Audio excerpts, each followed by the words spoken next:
नमस्कार, सत श्री अकाल, गुड इवनिंग। पेशे खिदमत है हफ्ताभर प्रोग्राम हमें भी है कुछ कहना।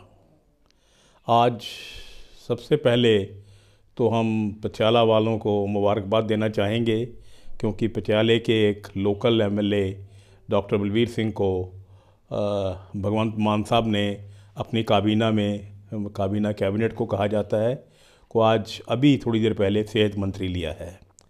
डॉक्टर बलबीर तकरीबन पटियाला 40-50 साल से यहाँ हैं, हमारे अच्छे दोस्तों में भी से हैं। अच्छे आदमी हैं, नेक हैं, ईमानदार हैं कहा जाता है। और यहाँ मेडिकल कॉलेज में भी उन्होंने सर्विस की कुछ देर शुरू में।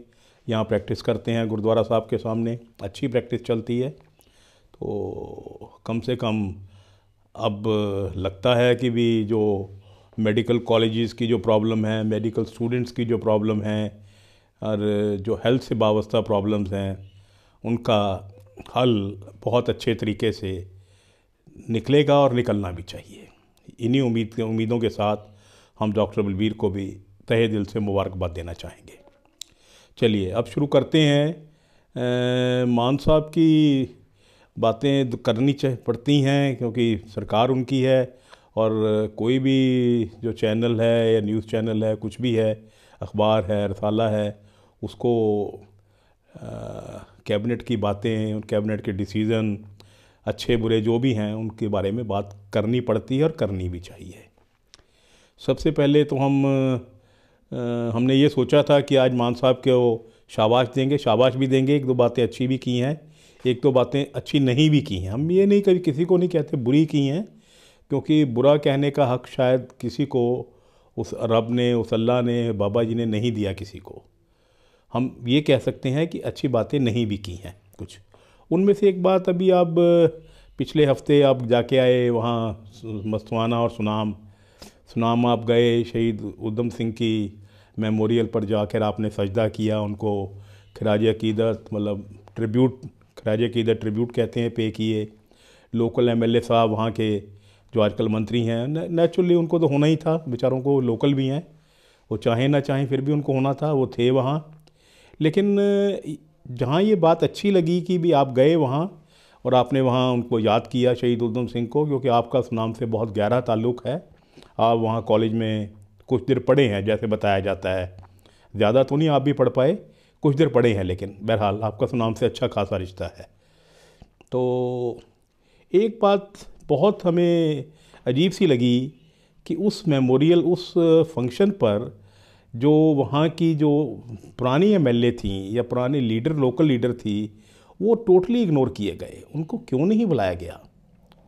मैं ख़ास तौर पर तवज्जो चाहूँगा मान साहब की सरकार की दमन बाजवा के लिए। दमन बाजवा पहले कांग्रेस में थी, आजकल वो बीजेपी में।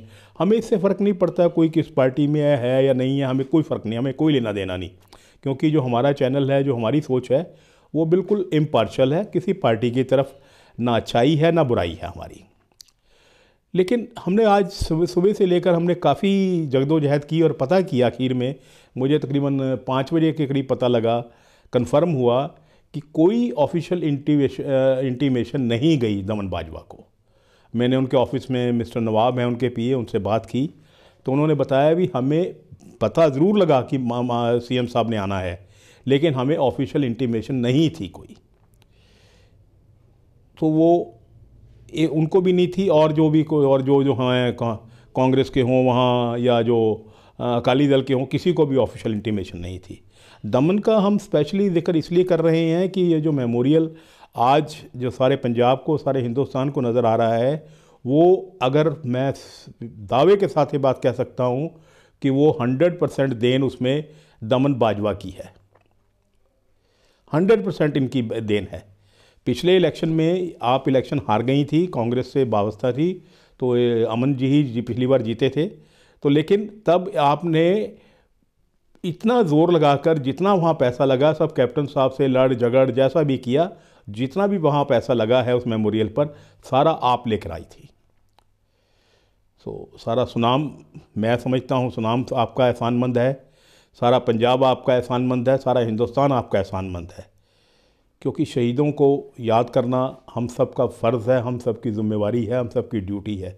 मान साहब ये तो बड़ी अजीब सी बात है कि शहीद भी आपने अब अपनी प्रॉपर्टी डिक्लेयर कर दी है ना।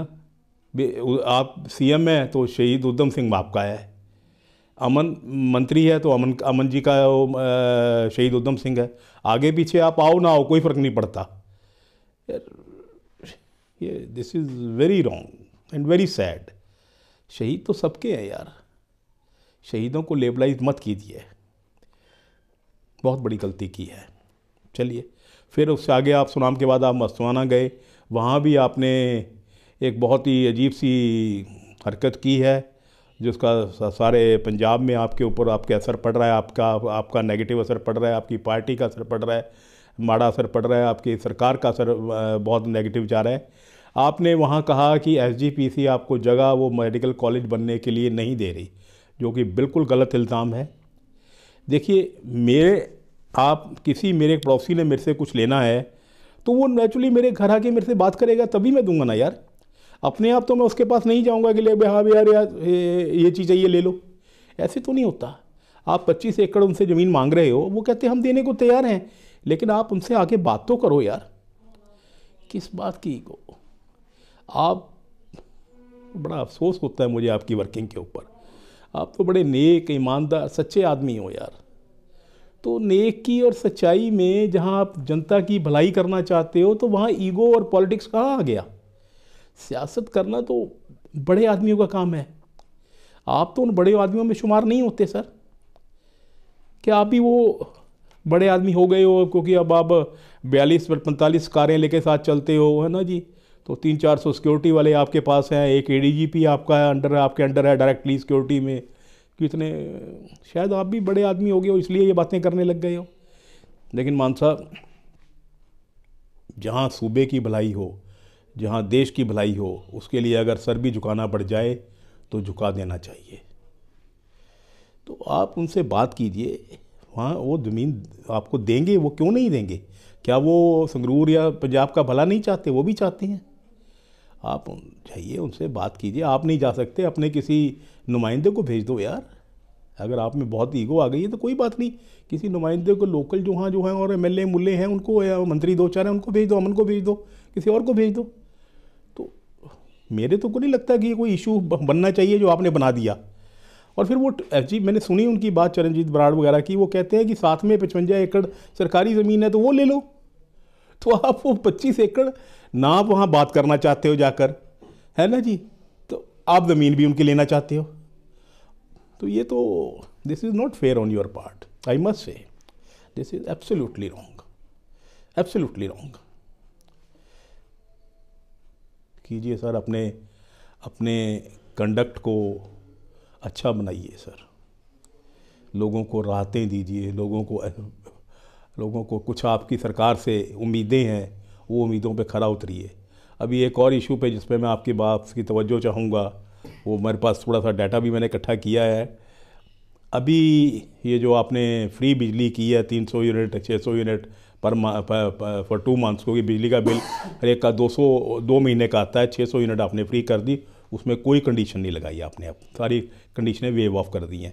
और उसका नतीजा क्या आ रहा है आप देख रहे हो। अब दिसंबर में इस दिसंबर में आप 7 दिसंबर से पिछले 7 दिसंबर का अगर कंपेयर करें तो 30% बिजली की कंजम्पशन बढ़ी है सर, एग्जैक्टली 27% बढ़ी है। क्यों बढ़ी है इसका जवाब मेरे से बेहतर आप जानते हैं, आपके जो ख़ास सलाहकार हैं जिनके इशारे से सारा पंजाब चल रहा है और जो बिजली के बहुत बड़े एक्सपर्ट भी माने जाते हैं, वो सबसे ज़्यादा जानते हैं इन बातों को। कितनी सब्सिडी दे रहे हैं सर आप, ये देखिए, ये आपकी टोटल सब्सिडी बिल 15 दिसंबर तक आपका 18,500 करोड़ का था, जिसमें से आपने 11,900 करोड़ दे दिए पावरकॉम को। चलिए काफ़ी दे दिया, लेकिन बाकी सारे साल का कितना निकलेगा, ये 1800 है ना जी। तो सारे साल का आज जितने कनेक्शन हैं जो फ्री जितने हमारे हैं, जितने इसमें में ये पता लगा है कि 27 लाख कंज्यूमर के बिल में से 26 लाख लोगों का बिल फ्री था। तो कैसे काम चलेगा सर। ठीक है, आपकी सरकार दे रही है, लेकिन क्यों दे रही है, किस लिए दे रही है? किसी ने पहले ये बताइए, इलेक्शन जीतने के लिए आपने एक मुद्दा बनाया कि फ्री बिजली देंगे, आपने उस पर कोई काम नहीं किया, वर्क नहीं किया, भी कैसे होगा? अब आप कह रहे हो भी सरकार दे रही है 1800 करोड़ रुपये देगी, मान ली आपकी बात, लेकिन वो 1800 करोड़ आएगा कहाँ से? हम लोगों का दिया हुआ पैसा आएगा ना जी। वो पैसा जो टैक्स पेयर ने दिया है वो फ्री बिजली के लिए थोड़ी दिया है, वो तो देश की सूबे की खुशहाली के लिए दिया है, सड़कों के लिए दिया है, हेल्थ के लिए दिया है, एजुकेशन के लिए दिया है, इंफ्रास्ट्रक्चर के लिए दिया है। फ्री बिजली के लिए तो किसने नहीं दिया आपको वो पैसा? आपके पास इख्तियार ही नहीं था वो पैसा इस्तेमाल करने का। पैसा तो आप जो दे रहे हो वहाँ, जो आपकी सरकार दे रही है, वो कोई मशीन तो लगी नहीं हुई अंदर भी वो गड़गड़ कर मशीन चलाई और नोट छप गए। वो नोट तो हमारे लोगों के दिए हुए हैं ना जी, तो वो पैसे आप कैसे वैसे बांट सकते हो? अभी एक बात और देखिए, ये मई है ना, सॉरी दिसंबर में 27% बढ़ गई है। गर्मी आने दीजिए, यही फ्री अगर पावर रही तो पंजाब में हाहाकार मच जाना है। हर घर में जहाँ पहले एक पंखा था अब एसी लगेगा, क्योंकि लोगों ने वो अपनी 7 किलोवाट से नीचे अपने शो कर रहे हैं सर। 1 लाख पेंडिंग पड़ी है एप्लीकेशन अपना मीटर चेंज करने के लिए, हर घर में 2-2 मीटर लगने लग गए हैं। बिजली पावर कॉम ख़त्म हो जाएगा, स्टेट ख़त्म हो जाएगी सर, बंद कर दो, ये नहीं चाहिए। अब मेरी कॉलोनी में अब आप आइए, कभी बड़े आदमी हैं, कहाँ आएंगे? रियलिटी अगर आपने देखनी है, हकीकत ग्राउंड हकीकत देखनी है, तो ऐसे आया करो। आपको अच्छी बातें मैं ही बता सकता हूँ और कोई नहीं बताएगा। बाकी सब चमचे चुमचे जो आपके साथ है वो आपको कभी हकीकत नहीं बताएंगे, जितने मर्जी हो। मैं नाम नहीं लूँगा, आप जानते हो मैं किन की बात कर रहा हूँ। वो कहेंगे सर जो कर दिया ठीक कर दिया, ठीक नहीं किया, बेड़ा गर्क कर दिया आपने। सच्ची कह रहा हूँ, बेड़ा गर्क कर दिया। और मई में देखिएगा बिजली आनी ही नहीं। 7 रुपये तो आप खरीद रहे हो, तब 11-12 रुपये मिलेगी। 11-12 रुपये लेकर आप फ्री कैसे बांट दोगे यार? मेरी कॉलोनी में ये कह रहा था तकरीबन 300 मकान हैं, 300 में से 200 का बिल नहीं आया, और वो 200 के 200 वेल ऑफ है। वो बिल लेके उनको शर्म आ रही है, कहते भी क्यों नहीं हमारा बिल आया। ऐसे लोग भी हैं। इसको भगवान के लिए, रब के लिए, अल्लाह के लिए इसको, इस डिसीज़न को रिकंसिडर कीजिए, बंद कीजिए इसको। कोई ज़रूरत नहीं है इसकी, किसी ने मांगा नहीं था। चलो आपने सरकार बना ली, ठीक है, बल्कि आप अपने साथ जितने और पॉलिटिकल पार्टीज़ हैं, जैसे अकाली दल है, कांग्रेस है, सीपीआई है, सीपीएम है, किसान यूनियन, सबको साथ लीजिए, सबके एक जॉइंट मीटिंग कीजिए, इकट्ठे आप एक अपील कीजिए लोगों से कि भी ऐसे हालात में हम फ्री बिजली नहीं कर सकते। देनी है तो बीपीएल को दो, जो बिलो पॉवर्टी लाइन है, बाकी तो किसी को देने का मतलब ही नहीं बनता यार। ये बहुत सेंसिटिव इशू है जिस पर मैं बात कर रहा हूँ सर। अगर आपने इसको नहीं ठीक किया, नहीं विड्रॉ की, या कोई हल ना निकाला, तो पंजाब तबाह हो जाएगा। कोई पैसा नहीं बचेगा सर। जितनी मर्जी आप झूठ बोल लीजिए कि हमारी वो इनकम बढ़ गई है, इनकम क्या बढ़ी है? टट्टू बढ़ी है जी, हैं? आप कर्जा ले के कर्जा बढ़ा रहे हो, इनकम कहाँ बढ़ी है आपकी? और ऐसे हालात में इनकम बढ़ ही नहीं सकती सर। चलो मान लो अब बढ़ गई है, तो इन बातों के लिए थोड़ी बढ़ी है यार। बहुत बड़ा गुनाह है ये सर। मैं जितने अपोजिशन के लीडर्स हैं, राजा बड़िंग हो गए, सुखबीर जी हो गए, अश्विनी शर्मा जी हो गए, और जितने भी हैं, डॉक्टर दर्शन, वो मेरा दोस्त है, मेरा जमाती है, राज्यपाल से, सबको हाथ जोड़ के अपील करता हूँ कि इसको बंद करवाइए सर। आप हर बात के लिए एजिटेशन करते हो, अपोजिशन के लिए आप अपोज करते हो, अच्छी बात के लिए भी आपसे इनका साथ दो। इन्हें कहिए भी इनको इसका मुद्दा मत बनाएं, इनको कहो सीएम साहब को कि इसको विड्रॉ करें, सिर्फ बीपीएल लोगों को दें, नहीं तो पंजाब बर्बाद हो जाएगा सर। ख़त्म हो जाना है। गर्मियों में देख के हाहाकार मचेगा, सारा पंजाब सड़कों पर होगा।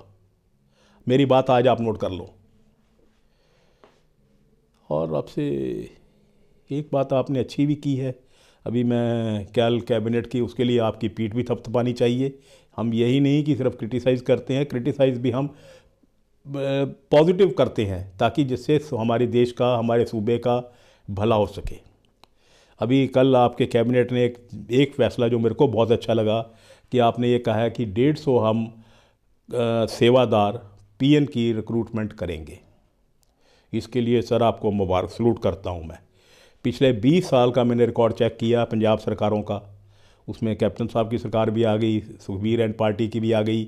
20 साल, पिछले 20 साल में किसी सेवादार की रेगुलर अपॉइंटमेंट नहीं हुई है। किसी पीएन की रेगुलर रखे ज़रूर गए, लेकिन थ्रू पेस्को रखे गए या थ्रू ठेकेदार। उनको 8,000 मिलता था, 8,000 में से 10% ठेकेदार अपना काटता था, बाकी दिए जाते थे। आपने एक शुरुआत की है, बहुत अच्छी शुरुआत है सर। इसके लिए जितनी मुबारकबाद दी जाए वो कम है।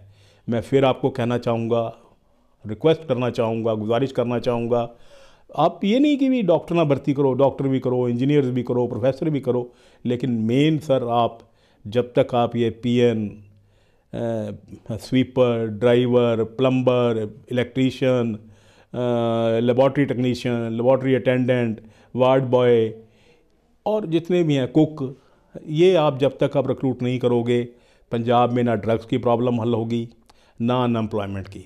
असली अनएम्प्लॉयमेंट जो है, जो आप अगर अपना सही मायने में अगर डाटा मंगाएं अपने ब्यूरोक्रेट से, तो आपको पता लगेगा जो फॉरेन बच्चे जा रहे हैं उनमें से ज़्यादा गांव से हैं, और गांव के वो बच्चे हैं जिन्होंने कोई मैट्रिक है या +2 है, वो सिर्फ इन्हीं जॉब्स के लिए बने हैं। जो बच्चा मेडिकल कॉलेज या इंजीनियरिंग कॉलेज में पढ़ रहा है वो बाहर नहीं जा रहा, क्योंकि उसने कहीं ना कहीं लग जाना है सर, है ना जी। तो कौन से जा रहे हैं? जो पेंडू बच्चे हैं, गांव के बच्चे हैं।